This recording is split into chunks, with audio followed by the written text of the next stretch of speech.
Sam Slaughter, welcome to the Breaking and Entering Advertising Podcast. How the heck are you doing today, sir? I'm doing great considering that's Monday. You know, I've got few complaints. It is a beautiful Monday. day here in New York City. I rode my bike to the office. What could be Hell better? yeah. Hell yeah.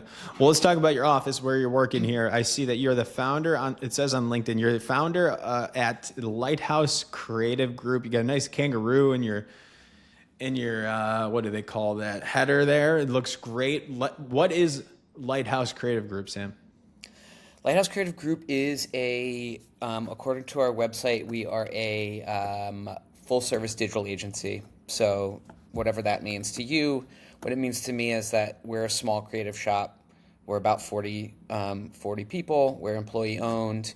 We work on largely sort of like digital media campaigns and creative and brand work for both small and big brands. And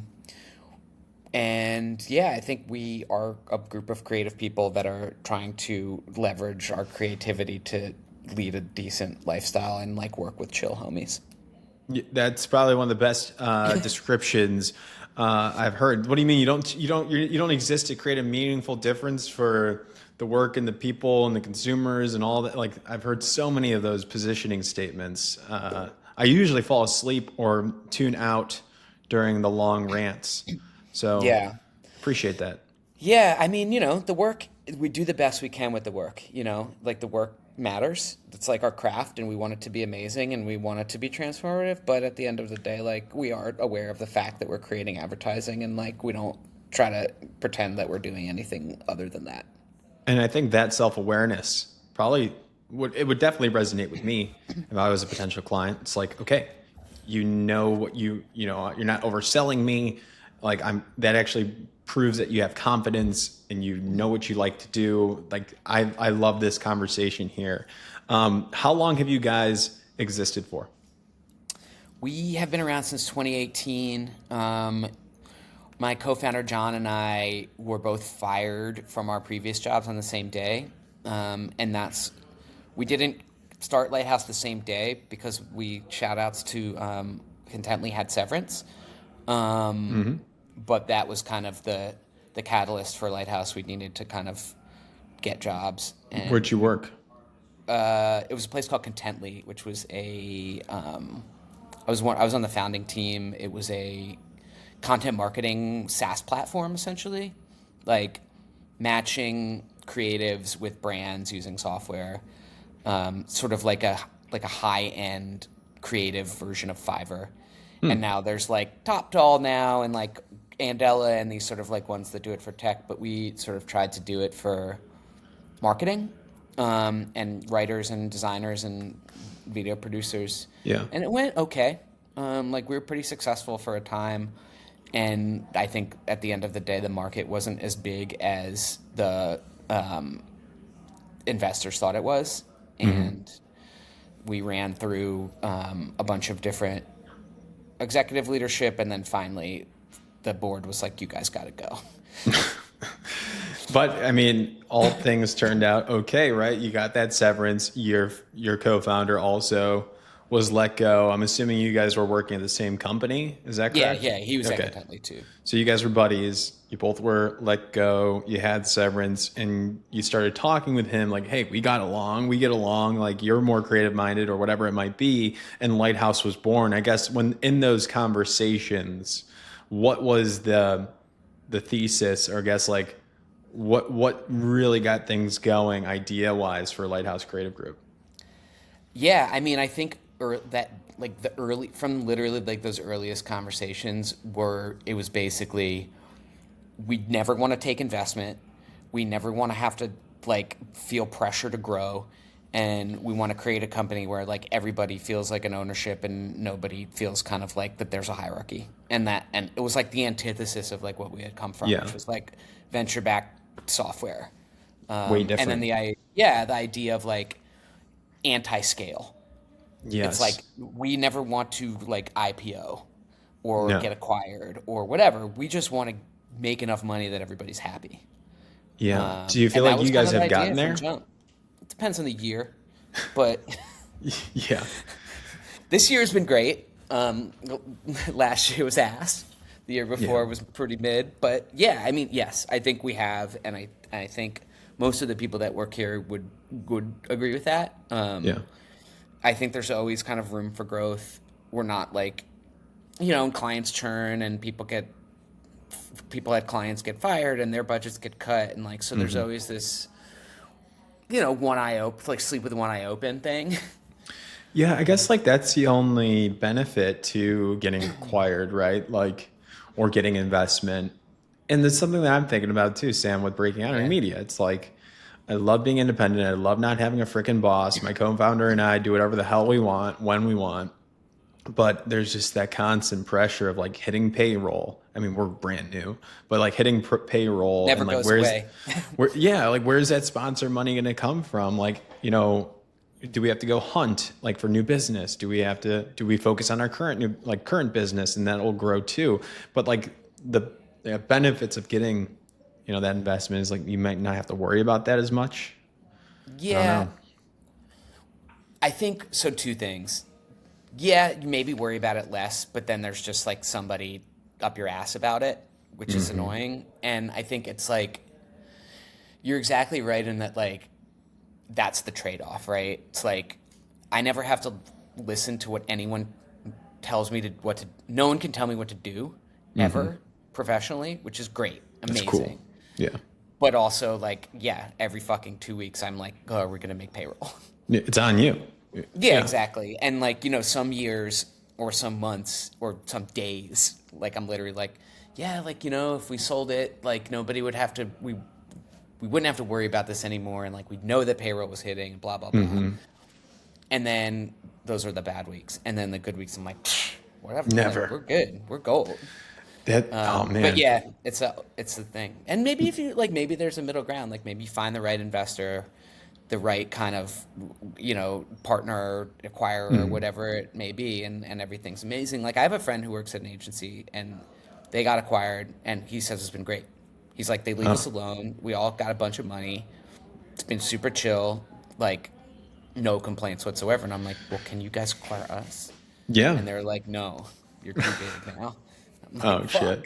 shit. Like we can Yeah, both no. shrink. There's that we can shrink. Well, you never know. I guess like that is a Yeah, real thing, right. but like, For real. but hey, like I think that's important for people to realize.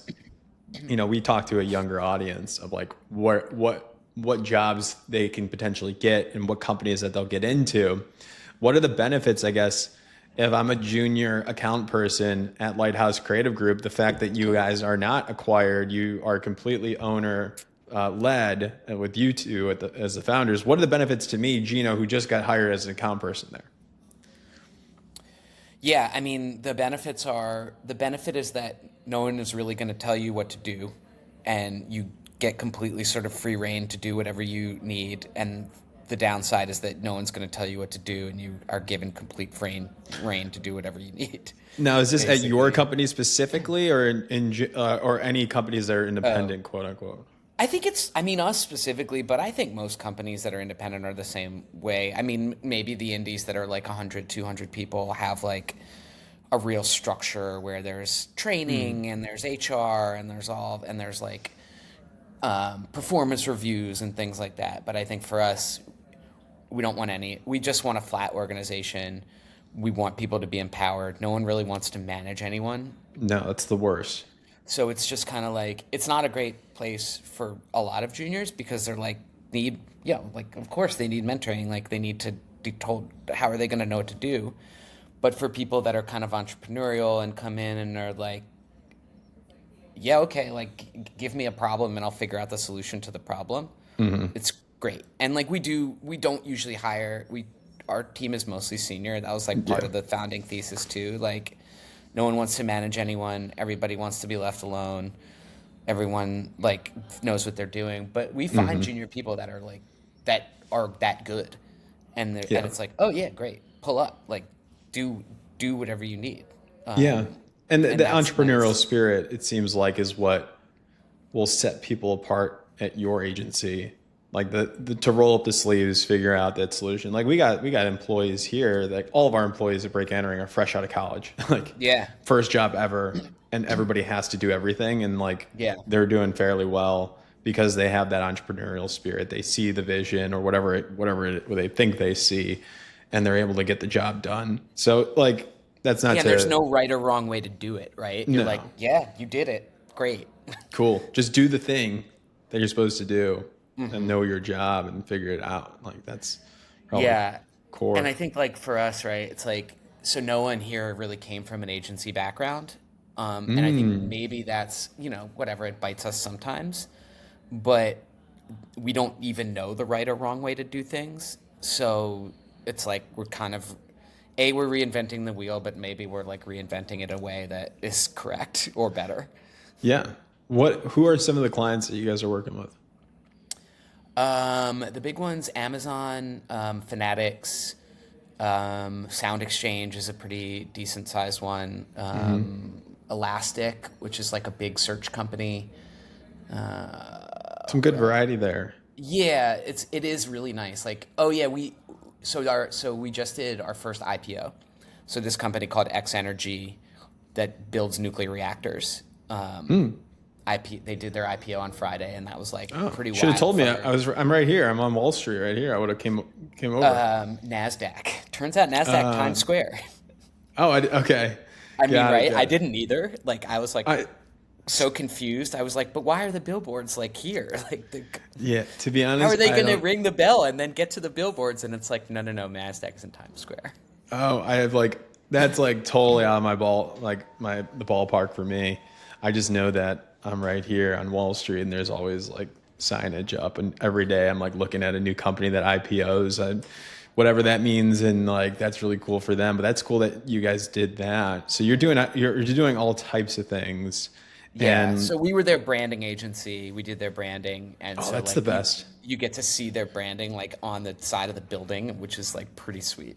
I think branding is my favorite part of advertising, of Pretty building fun. something that lasts for 10 to 15 years rather than maybe at most 2 years of a campaign, which we rarely see. It seems like they change every like 2 months, these campaigns nowadays. But branding is the coolest. Naming, the art direction, the logo design, like the mess, all of that I think is the coolest part. How did you find that process? How did your team find that process?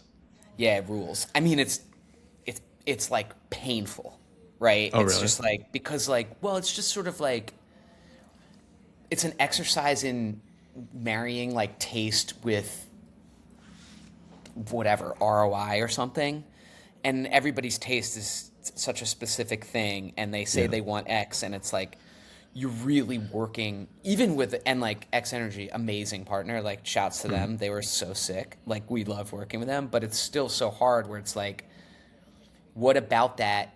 So much of branding, they're like, it's not quite it. And you're like, well, what about it's not quite it? And they're like, I can't quite put my finger on it. And you're like, Yeah, it's got to last a okay, long we time. work through it. We work through it. And it's like an emotional experience. Like you really feel by the end of it, you're like, okay, we've been through this together. Like this brand truly somehow represents like this annoying struggle that we went through. And then yeah, but then you see it plastered on the side of a building, or you see it like on business cards. You see an office redesigned to look like something that came out of your team, and it is like just so sweet and like satisfying. But it's like it's ineffably hard. And Yeah. I think that's like, I used to be like, yeah, great. Like somebody spent all this money for someone to tell them like round the corners on the logo and like turn it blue. And now I'm like, no, like brand, like every cent of it matters. For sure. For sure. So Do you want to sponsor a pickleball tour next month, a Taylor Swift concert? How about a New York food festival? Today, any of those will take you 6 emails, 3 calls, 2 months of your time gone. And when your CEO asks if it worked, you got nothing. Envara fixes all of that. Envara is the first marketplace for live event sponsorships. The whole process takes 90 seconds. Transparent pricing, audience metrics, exclusivity, and real performance numbers the second it's over. Envara has thousands of deals across every category, and the platform is 100% free for brands. Envara.com. Go buy your next sponsorship faster than this ad just ran. No, it looks great. I'm looking at the website now. It looks great. nice, right? Absolutely. Very clean. Makes sense probably to the brand. Like if I ever need a reactor and or fuel, I'm going to X Energy. I You feel have that on exactly. By the record. time we were done dealing with this project, I was like, I want a reactor bad. Like Oh, for sure. I want, like, why are we not getting one of these for the Yeah, office? two. You can have two. I mean, they should just They're give you pretty one. small. I That would don't be know. sick. How much do they Client go for gift. nowadays? We haven't done their go-to-market pricing yet, so I don't want to say anything that's out of pocket. Right. But No, I think that that's, they're expensive. I mean, they I just think they're IPO'd. cheaper than traditional reactors. Is my official take. Yeah. I mean, like, how do you even find them as a client? Like, how does Lighthouse Creative Group do the branding for X Energy? Most of our clients are people refer us. Somebody has done something. Somebody's worked with us or knows someone who's worked with us, and they hear from somebody that needs something, and we get these like second and third and fourth hand referrals, and then once in a while, like stuff just comes inbound, and it's like you get an email from the website, and you're like, "How did you find us?" And they were like, "I Googled cool agencies in New York," and you're like, "Okay, I guess Hey, that's good." Like Claude says we're on a list of 10 like cool design agencies in New York somewhere.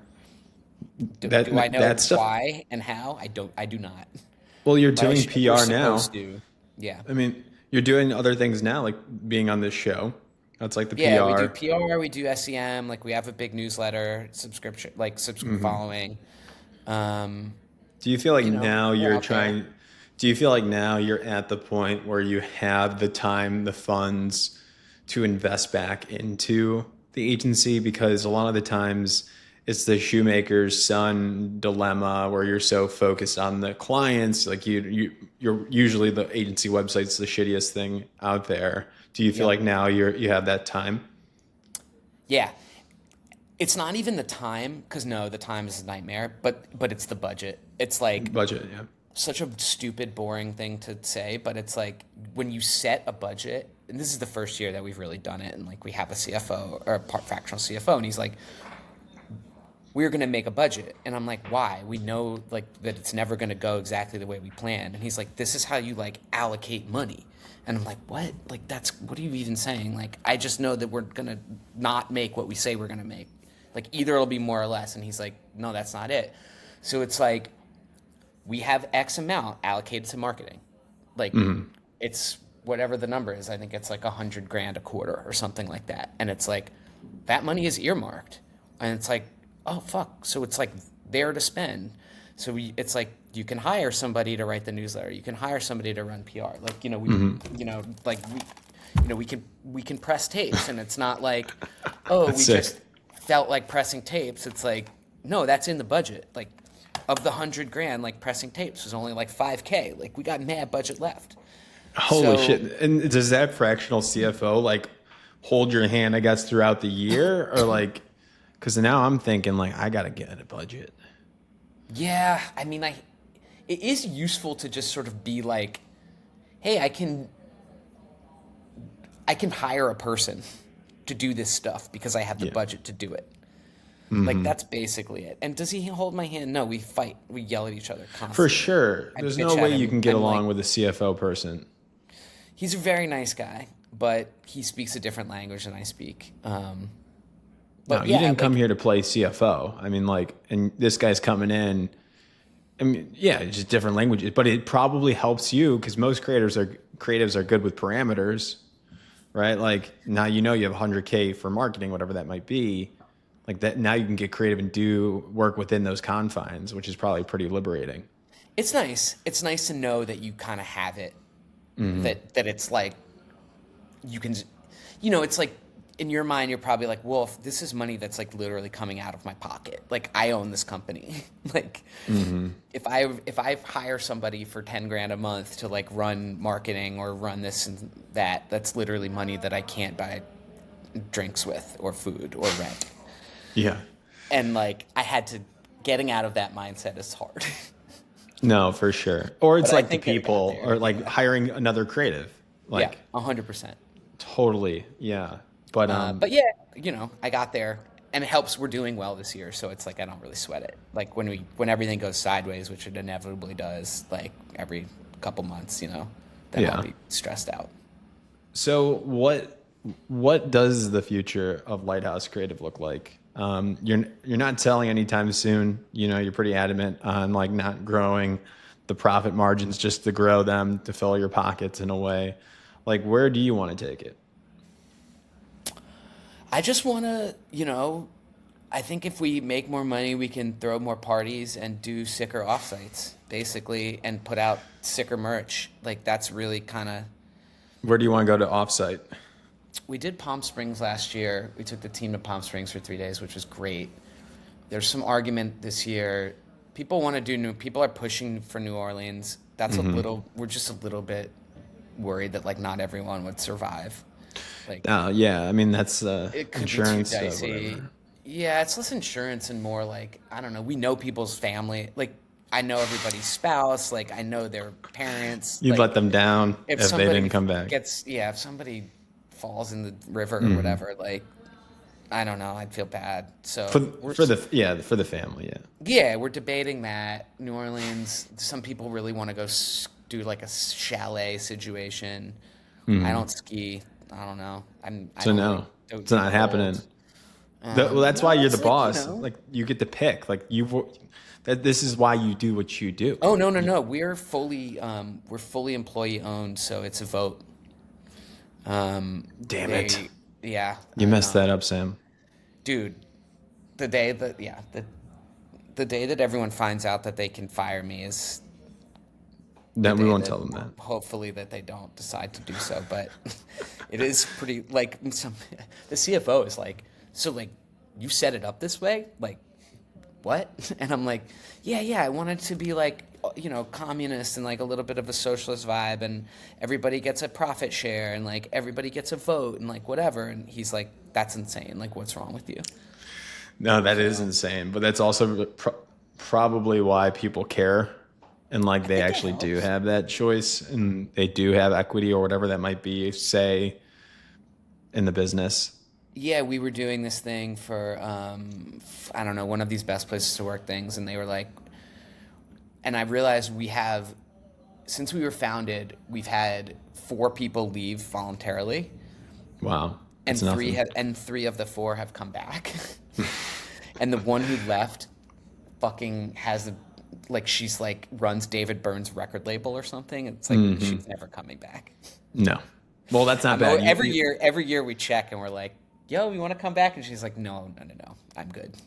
That's insane. No, that's crazy. Yeah. Why is that not being talked about more? I feel like that should be talked about more. It's good, right? I kind of like it. Like, I didn't realize it until sort of like they were like making me do the stats, and I was like, actually, of all the people that were left, like, they're mostly still here. They've come back, and they all left for like good reasons. It was like somebody left for a job they were gonna like triple her salary, and like somebody left for a job where he was gonna like make $1 zillion like doing Kanye's NFT coin. Yeah, I can see why that person came back. Yeah. Yeah, it was. I wanted him to. He was like very rich on paper at one point, and then like a year later was like, I need my old job back. That's hilarious. A tough beat. No, so you got a good ecosystem. You want to keep growing just so that you can invest it back into the culture and have fun. Yeah, basically, I think so. Yeah. That makes sense. And then what about knowing what you know now? Best advice for somebody trying to break in today. I know that you said Lighthouse Creative Group. Maybe not the best place for most juniors. That's okay, but you still know a lot about this industry. If you were just getting into your first job today, what would you tell your younger self? Yeah, I mean, I think it's like, especially with advertising, it's like learn the tools that the boomers don't know how to use. Like, people are talking all this. It's like AI is taking the junior jobs. It's like, no, dog. Like, the juniors are the ones that know how to use it. Like, it's so easy for them to be better than like their bosses, because they can like use these tools and are willing to adopt them and like kind of have the skills to adopt them. So like, I guess that's a piece of advice. It's like, those tools are your friend for sure. Like, and then, yeah, I started my career at a pretty small, I started my career at New York One, which was like, pretty no net, and like I think I think starting your career somewhere small instead of somewhere big where you're a cog in a machine is you learn a lot of skills that I think like will serve you well. Kind of like you learn to think for yourself, and kind of that your bosses don't necessarily know that know what's right and what's wrong. Like they know stuff, Yeah. but they're not right because they're senior. You know, on the first point, it's like the people in college right now are recent grads, like they have unlimited time essentially. It seems like, or energy, and like the plasticity in their brain is just firing. It's just like use that free time, maybe like skip that Tuesday night of partying and going drinking and just like messing around with the new tool. And like you'll probably learn it so much faster. Like watch a couple of YouTube tutorials like in your free time and then go out after. I think that's so beneficial while they don't have a 9 to 5 and while they are their senior year when there's like really no classes going on, which is like right now. Yeah, and then the other thing is like be annoying. I think it's like unfortunately you have to just bug people. Mm-hmm. It's like just because somebody doesn't write you back doesn't mean that they aren't interested in talking to you, and it is just sort of like persistence is really important. Yeah. It just is what it is. Like it's like people are busy and they want to get back to you, and maybe like actually they'll hire you, but you know it's like one day the email hits when they're free. Like the fourth email hits the inbox when they're like, oh, when someone like me is like, oh shit, actually, like I've been meaning to get back to this person forever. Totally. I used to have a guy that I worked with in agency life. He was in the facilities team. Mm-hmm. So funny. And he told me he doesn't respond or do anything unless he's asked 3 times. Sick.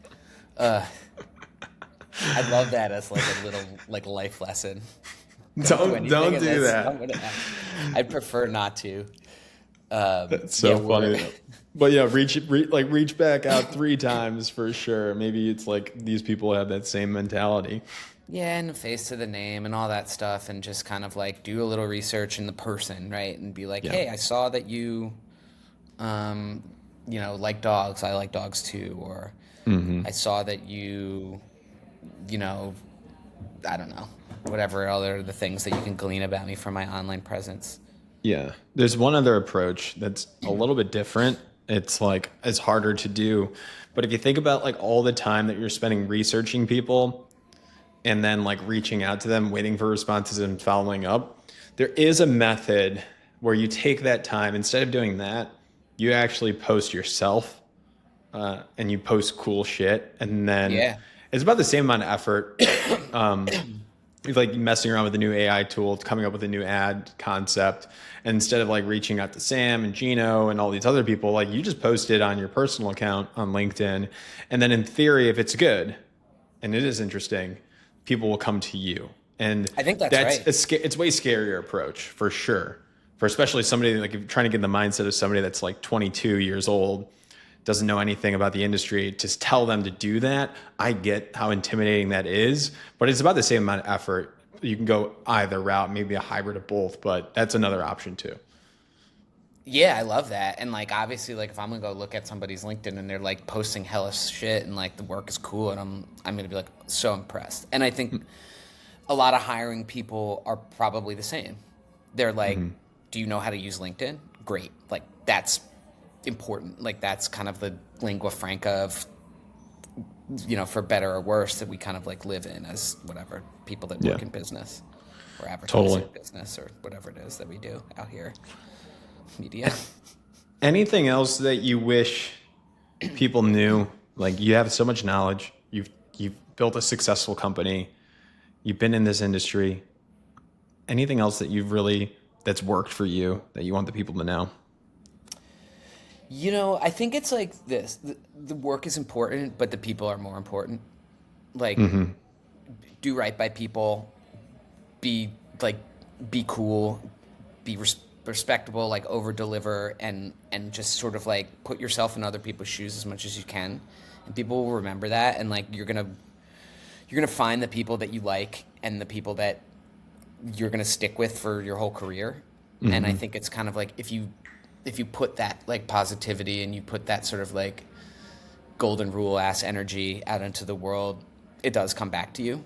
And I think you find that you, both from like a karmic standpoint and also just from like a people like working with you standpoint. And like at the end of the day, like our clients are people, we're people, everyone has to kind of deal with like other humans, and it's more fun when those other humans are respectful and nice and understand that like what they're doing is a job and that it's not the be all and end all of life, but that it matters, you know.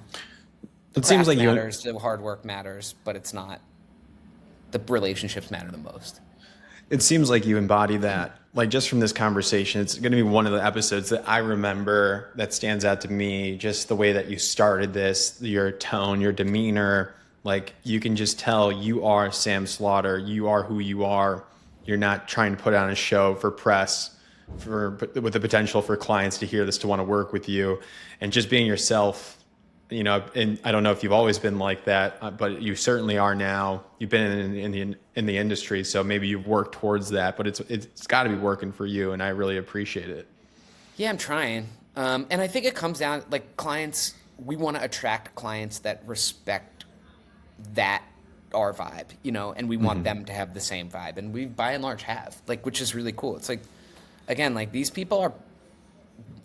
I like having worked on the brand side, I think, is really useful for me because I understand the shit that they have to deal with. And it's like, oh yeah, they're making these unreasonable requests, but it's only because like they have to deal with unreasonable stuff during the day. And it's like, everybody's got to deal with procurement and everyone has to deal with legal and HR. And like, we can eye roll it and like, we can be annoyed by it, but like it's part of their life and they're just like us. They're just trying to get good work out the door. And like, to me,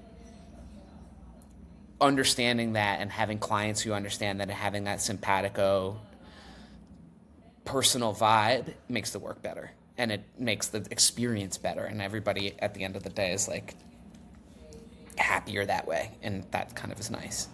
Love it. Well, Sam, appreciate you coming on. I wish you all the best. Gino. I'm excited to follow along, to see all your success along the way, and I'll be on the lookout for the recaps from those offsites that you guys are bound to have. I love it. Yeah. Hopefully we'll do less shitty at trivia next time, but you know. Yeah. Hey, well, you'll get the invite. Love it, man. Thank you so much. Appreciate you having me on. Nicely done. All right.